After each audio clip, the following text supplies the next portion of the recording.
Hello guys, welcome to my channel Himani study. आज की इस वीडियो में हम स्वतंत्रता दिवस से आने वाले मोस्ट इम्पोर्टेंट क्वेश्चन को करेंगे जो एग्ज़ाम में बार बार आ रहे हैं। तो हमारा पहला क्वेश्चन है 2023 में कौन सा स्वतंत्रता दिवस मनाया गया है। तो 2023 में 77वां स्वतंत्र दिवस मनाया गया है। क्वेश्चन है दूसरा, भारत के प्रधानमंत्री 15 अगस्त को ध्वज कहाँ फहराते हैं। 15 अगस्त के इस मौके पर हर साल प्रधानमंत्री लाल किले पर राष्ट्र ध्वज तिरंगा फहराते हैं। पहली बार 15 अगस्त 1947 को यहाँ पर राष्ट्र ध्वज फहराया गया था। तब से आज तक यह परंपरा का पालन किया जा रहा है।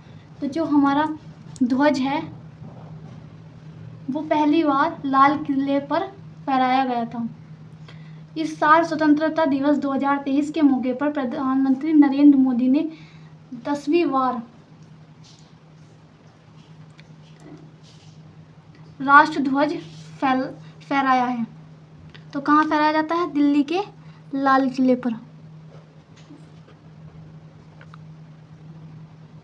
क्वेश्चन थर्ड, स्वतंत्रता दिवस 15 अगस्त पर भारत के विभिन्न राज्यों में झंडा कौन फहराता है।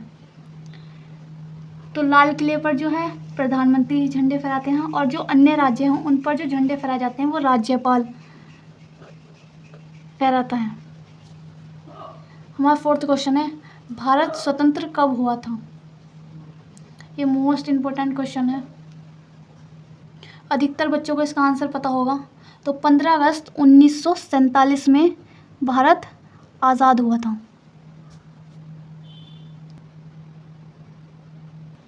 क्वेश्चन 5, भारत का विभाजन किस योजना के आधार पर किया गया था। तो भारत का विभाजन माउंटबेटन योजना के आधार पर निर्मित भारतीय स्वतंत्रता अधिनियम के आधार पर किया गया था। क्वेश्चन 6, भारत के राष्ट्रीय गान को संविधान सभा द्वारा कब अपनाया गया। तो ये जो है भारतीय सभा द्वारा कब अपनाया गया। तो रविन्द्रनाथ टैगोर द्वारा मूल बांग्ला में रचित है, बांग्ला में लिखा गया है और इसको जो है राष्ट्रीय सभा द्वारा 24 जनवरी 1950 में अपनाया गया था।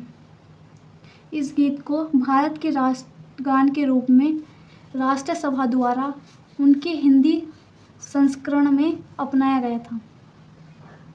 कब अपनाया गया था? 24 जनवरी 1950।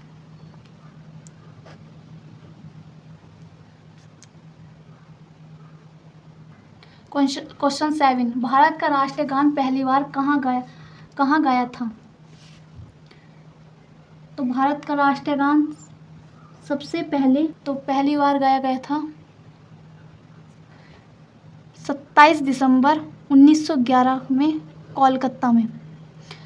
क्वेश्चन 8, भारत के राष्ट्रीय गीत वंदे मातरम के रचयिता कौन है।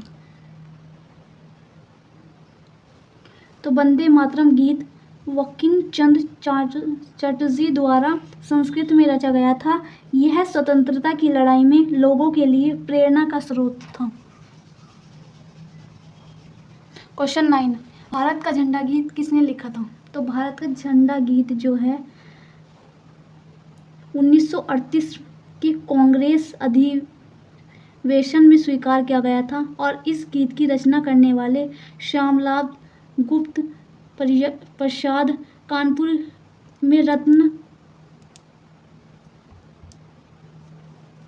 नरवल के रहने वाले थे।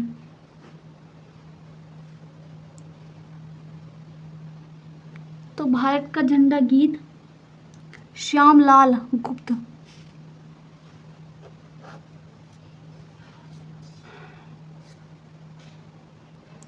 क्वेश्चन नंबर 10, भारत का राष्ट्रीय जलीय जीव क्या है।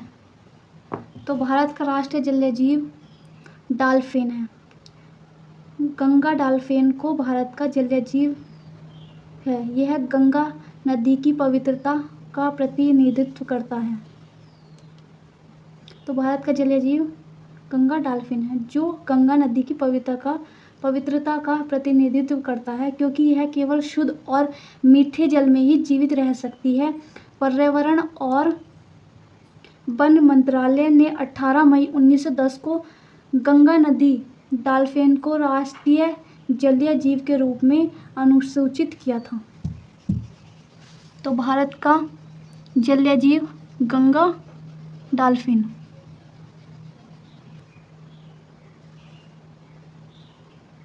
क्वेश्चन नंबर 12, स्वतंत्र भारत के पहले प्रधानमंत्री कौन थे? तो स्वतंत्र भारत के पहले प्रधानमंत्री राजेंद्र प्रसाद भारत के प्रथम राष्ट्रपति थे। वे भारतीय आंदोलन के प्रमुख नेताओं में से एक थे। पूरे देश में अत्यंत लोकप्रिय होने के कारण उन्हें राजेंद्र बाबू या देश रत्न कहकर पुकारा जाता था।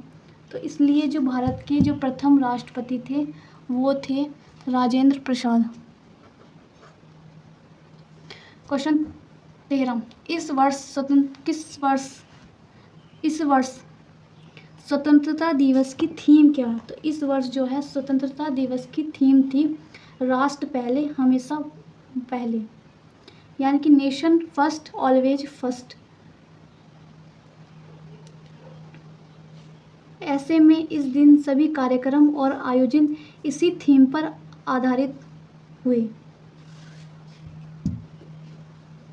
तो इस वर्ष जो है स्वतंत्र भारत की थीम थी nation first always first. Question 14, Bharat की आज़ादी में 76 साल को भारत सरकार ने क्या नाम दिया?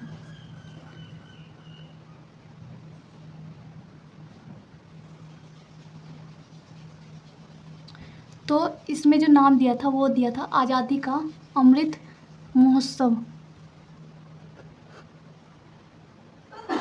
क्वेश्चन 15, भारत में कुल कितने प्रकार के राष्ट्रीय अवकाश होते हैं?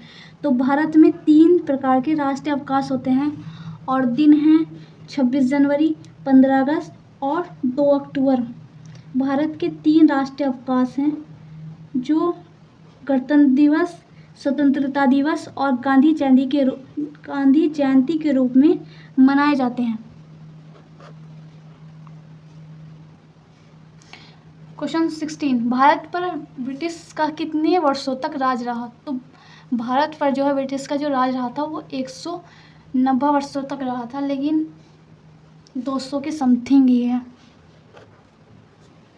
क्वेश्चन 17, भारतीय ध्वज संहिता 2002 क्या है? तो 2002 क्या है भारतीय ध्वज संहिता? तो ये कार्यकारी निर्देशों का एक संकलन है। तो आई होप ये वीडियो आपको पसंद आई होगी। तो इसको लाइक करें, शेयर करें और सब्सक्राइब करें और ज़्यादा से ज़्यादा शेयर भी करें, क्योंकि ये सभी के लिए मोस्ट इम्पोर्टेंट होते हैं।